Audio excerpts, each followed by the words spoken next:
Morning বন্ধুরা, আজকের ভেলোরের প্রথম দিন। সব কিছু গোছান গাছান করতে হচ্ছে, চারিদিকে একদম অগোছালো আমাদের জিনিসপত্রে। মানে দেখালে বুঝতে পারবে। এই দেখো, ওরা বাসনপত্র গ্যাস সকালবেলা দিয়ে গেছে, জল দিয়ে গেছে।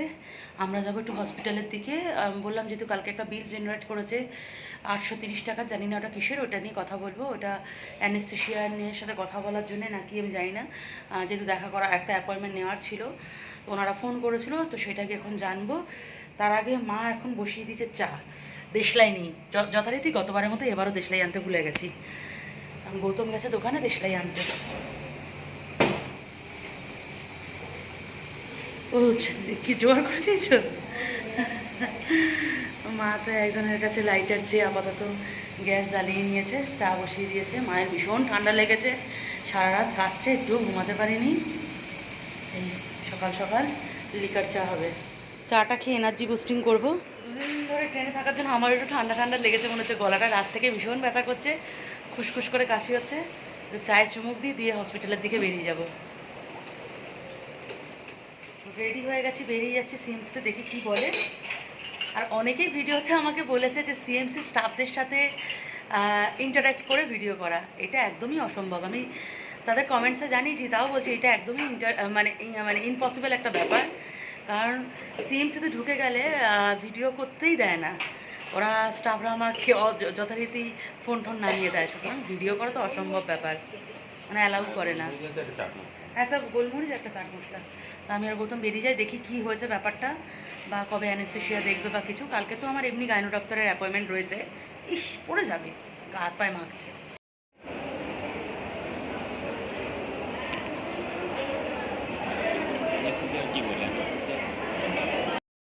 সকাল সকাল আমার আর গৌতমের একদম হ্যারাসমেন্ট হয়ে গেল, এই ডিপার্টমেন্ট থেকে ওই ডিপার্টমেন্ট। আর কি বলবো, এখন যাচ্ছি হোটেলের দিকে, একটুখানি কিছু খেয়ে দিয়ে আবার আসতে হবে 12:30টায়। অনেক কষ্ট করে আজকের অ্যাপয়েন্টমেন্ট পেলাম। এত হ্যারেস করে না এরা, মানুষ একদম তেতো বিরক্ত হয়ে যায়। একটুখানি খাবার কিনে এনেছি, ইডলি আর বড়া। এখানে তো আর অন্য কিছু পাওয়া যাবে না। ফার্স্ট করে মাকে একটু রান্নার জোগাড় করে দিলাম, মায়ের হাতাহাতি। প্রায় 12:30 বাজতে যায়, আমি আর গৌতম বেরিয়ে পড়ছি। বাইরে ভীষণ রোদ। কী হচ্ছে, ব্যাগটা লাগবে? হ্যাঁ, জলের বোতল নিতে হবে, তো ছাতা নিতে হবে। বাইরে ভীষণ রোদ, একটা ছাতা জলের বোতল ক্যারি করছি। আজকে কতটা সময় লাগে জানি না, তো অনেকটাই সময় লাগে। আগেবারে তো প্রায় 3-4 ঘন্টা লেগেছিল। মা রান্না বান্না করছে আর আমি আর গৌতম বেরিয়ে যাবো। লাল আগুন উঠছে কেন মা? দেখো, 12:30টায় টাইম দিয়েছিল, এখন ঘড়িতে বাজে 2টো। ডাক্তার দেখানো এখনও হয়নি, ইভেন এখনও হাতে টোকেন নাম্বারও পাইনি। এই কাঠের বেঞ্চে বসে বসে পাছা কোমরে ব্যথা ধরে গেছে। আমার নয় একটু বয়স হয়েছে, জীবনের অনেকটা সময় কাটিয়ে এসেছি। ছোট ছোট বাচ্চাগুলো যে এসেছে, যাদের ওটি হবে, তাদের দেখলে সত্যি ভীষণ কষ্ট লাগে। হসপিটাল থেকে এসে গেছি, এসে স্নান করে এখন খেতে বসবো। ঘড়িতে বাজে 4:04। খেয়ে দিয়ে নি, তারপর বলছি তোমাদের সাথে কথা। ডিমের তরকারি আর ভাত মা রান্না করে রেখেছিল, খেয়ে নি ঝটপট। না বন্ধুরা, গৌতমবাবু চা বানাচ্ছে। কদিন ধরে মায়ের চা খেয়ে একদমই পোষাচ্ছে না, ট্রেনের চা খেতে একদমই পোষায়নি। আর মায়ের যেহেতু বললাম ভীষণ ঠান্ডা লেগেছে, গৌতম ঘুমিয়ে পড়েছিল, আমি আর দুপুরে ঘুমাইনি। একটা ভিডিও এডিট করছিলাম, তোমাদের তো ভিডিওগুলো ছাড়াও হচ্ছে না। আমি অগাস্টে ভেলোরে এসেছি, কিন্তু আমার জুলাইয়ের ভেলোরের যে ভিডিওগুলো সেগুলোই এখনও অবধি তোমার সাথে শেয়ার করা কমপ্লিট হয়নি। তো সেই ভিডিও এডিট করছিলাম সারা দুপুর জেগে। আর প্রথম দিকে উঠে এখন চা বানাচ্ছে। আমারও ভীষণ গলাটা খুসখুস হচ্ছে, আর ঠান্ডা লেগে গেলে আর জ্বর ঠর আসলে সার্জারি হবে না, ভীষণ টেনশানে আছি। তো আজকাল 2 দিন মেডিসিন খেতে পারবো, তারপর আর মেডিসিন খেতে পারবো না, যেহেতু রবিবার অ্যাডমিট হতে হবে। চা আর বিস্কিট নিয়ে নিয়েছি আমি, চাল ভাজা নেওয়া হচ্ছে। এই স্প্রাউটগুলো ছিল তো। মা আর গৌতম একটু বেরিয়েছে, এই সুযোগে ফ্যানটা অফ করে তোমাদের সামনে চলে এসেছি আজকে সিমসিতে কী কী হলো সেটাই শেয়ার করতে। তো প্রথমত আমি তোমাদের সাথে শেয়ার করেছিলাম যে গতকাল যখন ট্রেনে ছিলাম, আমাদের একটা due payment CMC Vellore CMC থেকে একটা মেসেজ গেছিলো যে ডিউ পেমেন্ট 830 টাকা। আমরা বুঝে উঠতে পারছিলাম না ওটা কী। তো আজকে সকালবেলায় আমরা হসপিটালে যাই এবং হসপিটালে গিয়ে প্রথম আমরা ওটি যে বিল্ডিংটা রয়েছে যেখানে গাইনো ডিপার্টমেন্ট তার পেমেন্ট কাউন্টারে যাই। ওইখানে গিয়ে আমরা জানতে পারি ওটা থাইরয়েড টেস্টের একটা বিল ওরা জেনারেট করেছে, যেটা আমরা সঙ্গে সঙ্গে গিয়ে পেমেন্ট করি 830 টাকা। এবং পেমেন্ট করার পর আমাকে বললো যে ISCC বিল্ডিং যেটা আছে সেই বিল্ডিংয়ে 460 নম্বর রুমে আমাকে যেতে হবে এবং থাইরয়েড টেস্টটা করতে হবে। তো আমি যথারীতি সেটা করলাম। ব্লাড টেস্টটা করার পর তারপরে আমি কি করলাম, দুদিন আগে আমি এটাও বলেছিলাম যে CMC ভেলোর থেকে একটা ফোন করেছিল, আমি যখন কলকাতায় ছিলাম, যে আমরা কবে আসছি না আসছি, 25 তারিখের সার্জারি যেহেতু আছে সেই সব নিয়ে আমি ফোন করি এবং যথারীতি মানে কোনো ডক্টরই ফোন করেছিলেন আশা করি। আমি তখন অবধি বুঝতে পারছিলাম না কে ফোন করেছে, শুধু লেখা ছিল OG ডিপার্টমেন্ট।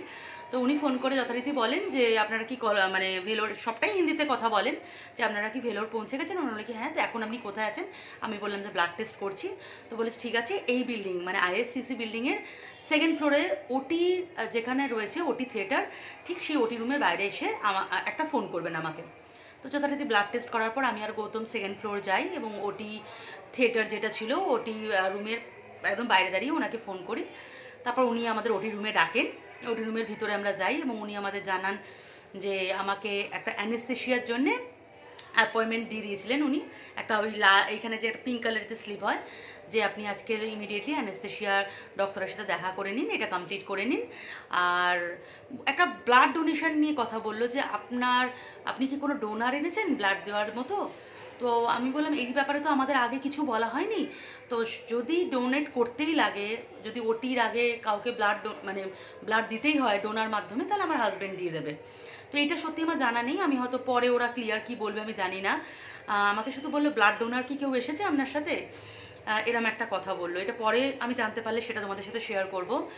আর বললো যে সানডে মানে 24 অগস্ট 9টার সময়, সকাল 9টার মধ্যে আমাকে ওই ISCC বিল্ডিংয়ের 4th ফ্লোরে গিয়ে অ্যাডমিট হতে হবে। আপাতত এইটুকু কথা হয়।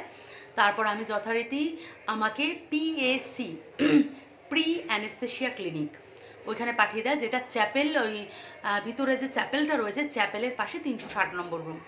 যথারীতি ওইখানে গিয়ে দেখি পিঙ্ক স্লিপটা একটা অদ্ভুত ধরনের ব্যাপার হয়ে গেছে আমার সাথে। এবার পিঙ্ক স্লিপের ওপর আমার নামটা ঠিক আছে, কিন্তু যে পেশেন্ট ID নাম্বারটা সেটা টোটাল উনি ডাক্তার ভুল লিখে ফেলেছেন, যে মানে ওটি ডিপার্টমেন্টে যে ডাক্তারটা আমাকে দিয়েছিলেন টোটাল ভুল।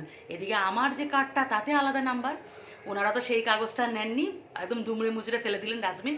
আমাকে বললেন চলে যাও আলফা ক্লিনিকের পেমেন্ট কাউন্টার থেকে তুমি ডাক্তারের অ্যাপয়েন্টমেন্ট নাও, আমরা কিছু করতে পারবো না এখানে। আমরা আলফা ক্লিনিকে যাই, সেখান থেকেও আমরা অত লাইন দিয়ে যখন আমরা পেমেন্ট করব বা অ্যাপয়েন্টমেন্ট নেব, আমাদের বলে দেওয়া হয় এখান থেকে দেওয়া যাবে না, আবার 360 নম্বর রুমে যান, গিয়ে পারমিশন নিয়ে আসুন। নয় কম্পিউটারে দিতে বলুন ওকে পারমিশন, নয় লিখে দিতে বলুন পারমিশন। আবার আমরা দুজনে সেই হন্ততন্ত হয়ে 360 নম্বর রুমে যাই, ওনাকে বলি, উনি তারপর আবার কম্পিউটারে সেই পারমিশনটা করে দেন। এটা আগে করে দিলেই হয়ে যেত। আমরা বললাম স্যার একটু আগে করে দিলে আমাদের কষ্ট হতো না। আবার কি যথারীতি লাইন দিয়ে আমরা আজকেরই অ্যাপয়েন্টমেন্ট নিয়ে নিই। অ্যাপয়েন্টমেন্ট নেওয়ার পর ওনারা বলে যে অ্যাপয়েন্টমেন্ট নিয়ে আবার 360 নম্বর রুমে যেতে হয়েছে কাগজ নিয়ে। ওনারা বলে যে 12:30 নাগাদ এসো, এখন বাড়িতে গিয়ে খেয়ে দিয়ে আসো। তো যথারীতি আমি বাড়িতে এসে খেলাম, ব্রেকফাস্ট করলাম, সেটা তো তোমাদেরকে দেখালাম। তারপর আমরা আবার ঠিক 12:30 নাগাদ যাই। যেতে ওরা তো ফার্স্ট, আমি যেহেতু হেঁটে এত দূর ধরে গেছি একটু হাঁপাচ্ছিলাম, তোরা বললো যে এখন আপনার হাইট ওয়েট প্রেশার চেক করা হবে না, আপনি 5 মিনিট বসুন বলে সে জুনিয়র একজন RMO হয়তো ছিল, এটা RMOই হবে, জুনিয়র একজন, সে বলে সে চলে গেল। সে প্রায় 1 ঘন্টা পর এসেছে।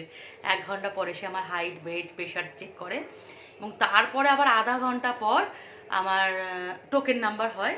তারপর আমি আবার সেই আলফা ক্লিনিকে যাই। 360 নম্বরের 2টো ইউনিট আলফা ক্লিনিকে আছে, একটা হচ্ছে 5 নম্বর রুম, একটা হচ্ছে 6 নম্বর রুম। তো আজকে যথারীতি আমার গতবার আমার 5 নম্বর রুমেই পড়েছিল, আজকের আমার 6 নম্বরের রুমে পড়েছিল।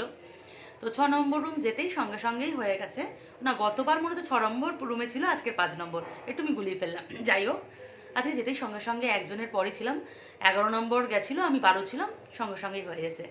হয়ে যাওয়ার পর এবারও যে অ্যানেস্থেশিয়া ডক্টর একদম অল্প বয়সী, আমার থেকেও হয়তো অল্প বয়স, তার খুব ভালোভাবেই কথা বললো এবং আমাকে ওই অ্যানেস্থেশিয়া, জেনারেল অ্যানেস্থেশিয়া হবে, টোটাল ফুল বডি যেহেতু অ্যানেস্থেশিয়া হবে, তার জন্য সাইন টাইন করিয়ে নিল। গৌতমকে দিয়েও সাইন করিয়ে নিল এবং তারপর আমাকে বলল যে আপনার একটা গলায় স্ক্যান হবে। এটা তোমার অদ্ভুত লাগলো যে হবে পেটের অপারেশন, গলায় কেন স্ক্যান হবে? বলছে আবার 360 নম্বর রুমে যান, ওইখানে একটা ডক্টর ওয়েট করছে, ওনার সাথে কি কথা বলুন। তো অ্যানেস্থেশিয়া ডক্টরের সাথে আমি কথা বললাম, উনি আমার ওটির দিন উনিই থাকবেন। তো উনি বললেন চিন্তা করতে না, সব ঠিক হয়ে যাবে। যাই হোক, ওনার সাথে অনেকটাই কথা বললাম এবং ভালো আশ্বস্ত হলাম আমি। যাই হোক, তারপর আমি অলরেডি 360 নম্বর রুমে আসতেই দেখছি আমার জন্য সত্যিই ডাক্তার ওয়েট করছিলেন এবং উনিও ভীষণ ভালো, একটা অল্প বয়সী ডাক্তার, ভীষণ ভালোভাবে কথা বলেছে, ভীষণ মজা মজা করে আমিও ওনার সাথে কথা বলেছি। তো উনি বললেন যে আমার ওটির সময় আমার গলায় একটা পাইপ ঢোকানো হবে। কারণটা আমি বুঝতে পারলাম না, কেন আমি জিজ্ঞাসা করলাম, তো আমার সাথে সেরকম ক্লিয়ার কিছু বললো না।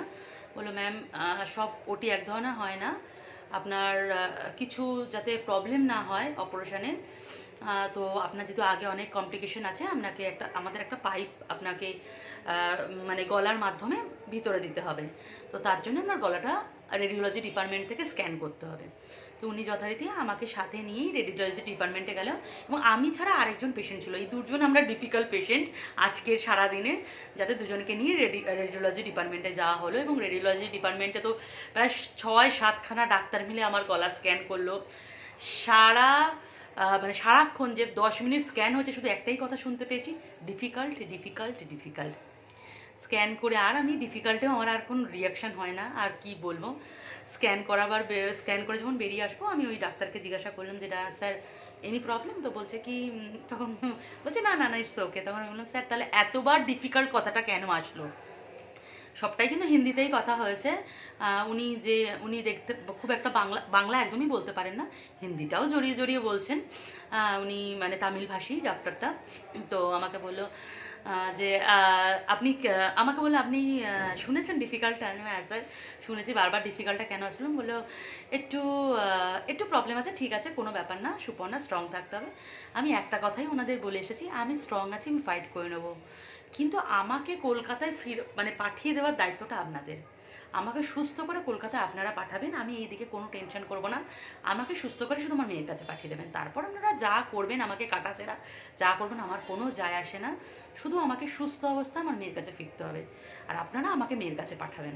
তো ভীষণ মানে উনিও যেহেতু আগের রিপোর্টগুলো আমার দেখেছে, মানে একটু করুণার সাথেই আমার মাথায় হাত দিল, দিয়ে বললো মা সব ঠিক हो जाएगा, टेंशन मत करो, सब ठीक हो जाएगा, तुम बहुत स्ट्रांग हो, सब कुछ हो जाएगा। তো ওনার সাথে উনিও অনেকটা টাইম দিয়েছে, ইভেন স্ক্যানের পরও আমার সাথে অনেকক্ষণ কথাবার্তা বলেছে, আমার সাথে গৌতমের সাথে কথা বলেছে। আমিও জিজ্ঞেস করলাম স্যার আপনি থাকবেন আমার ওটিতে?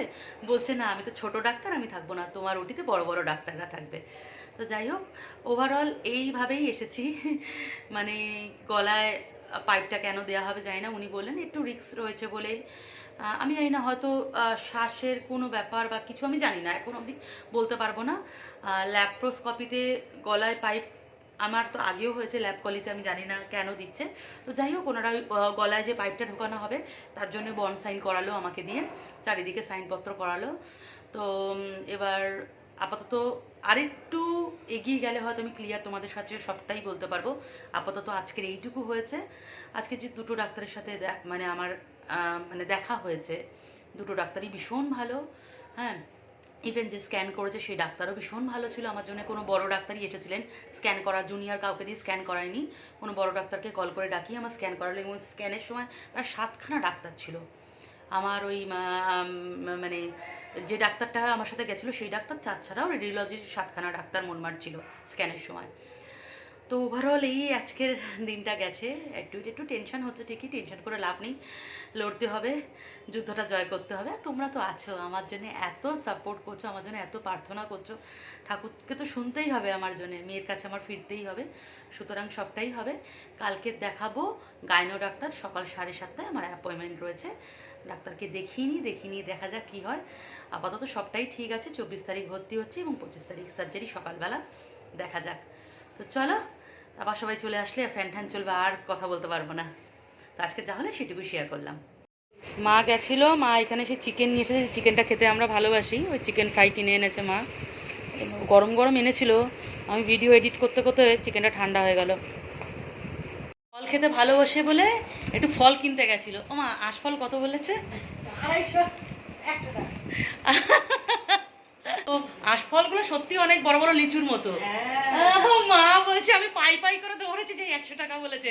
মা বলছে রাত্রিবেলা বলে আমি ছেড়ে দিয়েছি, আমি ওই আশফল এনে খাবোই। এত বড় বড়।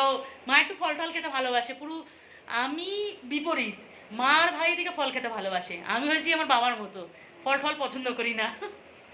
আর এই চিকেন খাই। হ্যাঁ, চিকেন পছন্দ করে। চিকেন এনেছে মা। হ্যাঁ হ্যাঁ,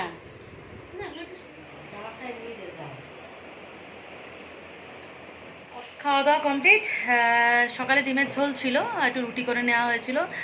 আর ওই বাগবাজারে দাদা বৌদি যেহেতু এসেছে, কালকের ওরা চলে যাবে একটু, ওদের রুমে গেছিলাম, রুমে গিয়ে একটু গল্প করলাম, করতে অনেকটাই সময় কেটে গেছে। আর কালকে সকাল 7:30টায় আমার গায়নোর অ্যাপয়েন্টমেন্ট, ডক্টরের অ্যাপয়েন্টমেন্ট রয়েছে। এখন ঘড়িতে বাজে 12টা, এখন ঘুমাতে হবেই, নাহলে কালকে সকালে উঠে যেতে পারবো না। অবশ্য আমার তো রাত জাগা অভ্যাস আছেই, সারা রাত জেগে সকালবেলা ডাক্তার দেখানো। তো চলো আজকে ব্লগটা এখানে এন্ড করছি। তোমরা সবাই ভালো থেকো, সুস্থ থেকো, চলো বাই।